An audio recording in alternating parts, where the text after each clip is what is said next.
Throughout history, social classes have been implemented by many. The term social class derives from two words, those two being social, relating to society or organization, as well as class, a set or category of things having some property or attribute in common and differentiated from others by kind, type, or quality. So by that logic, social class would mean something along the lines of a category of things with common attributes, different from others by kind, type, or quality, relating to society. The social classes we will be discussing are on the pre-colonial Philippines islands. Before and in the early stages of Spanish colonization, the Philippines was full of small Baranganic communities.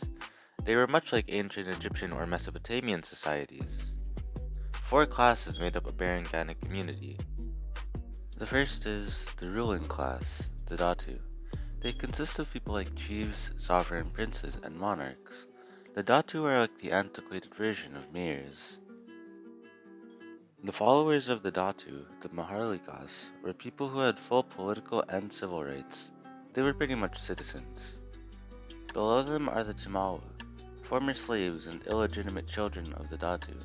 The Timawa were similar to the Maharlikas, however, many luxuries were not shared with the Timawa. The Uripan were the lowest in the barangay society, known in the West as slaves. However, as opposed to Western chattel slavery, slavery in Southeast Asia wasn't commonly a permanent thing. It was more of a debt bondage, where they often used forced labor to pay back otherwise unpayable loans or debts. What is the importance of this hierarchy? It is historically important because, though not as extreme, we have implemented this hierarchy into our communities. It acts as a starting point for modern day democracy. As humans, we naturally develop and mesh into a social chain. This would explain how even primitive communities millennia ago would share similarities with the current modern ones. The form of government that was held in pre-colonial Philippines is much like the modern day.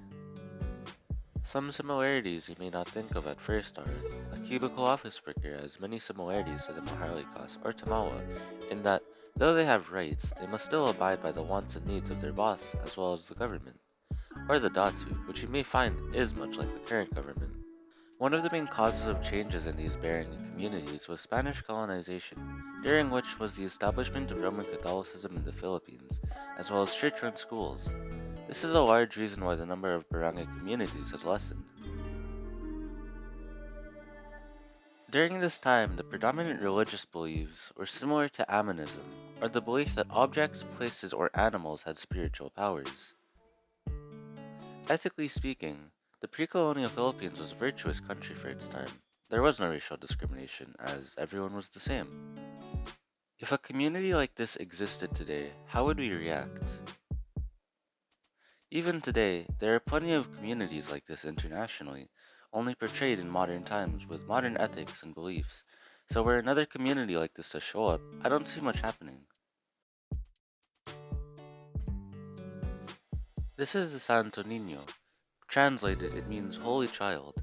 It is a depiction of Jesus Christ as a child. I think it was created to pay homage to Jesus Christ. The intended audience was the Filipino community, as the Spanish had intended to turn the Filipinos to Catholicism. This was happening during the Spanish colonization of the Philippines. I believe the image is unbiased, as it's just a documentation of a religious symbol. But personally, it doesn't help me understand the past better, but it does explain why there is one in my house. My secondary source is the story of the Battle of Mactan, and Lapu-Lapu, widely considered the Philippines' first hero. It's about how, during the colonization of the Philippines by the Spanish, Lapu-Lapu had protected and resisted the Catholic ways forced on the Filipinos. This battle was documented by an Italian scholar with the Spanish, Antonio Pigafetta. Its intended audience was most likely the Spanish Inquisition, however it has been flipped around to tell the great feats that the Datu of Mactan, Lapu-Lapu, had performed. I'm sure the story is embellished to paint Lapu-Lapu as an indestructible warrior, but this does show that, although Roman Catholicism eventually became the most prominent religion in the Philippines, not everyone agreed with it. Now, before I leave, I want to ask, compared to the pre-colonial Philippines, which modern country is the most similar, and why?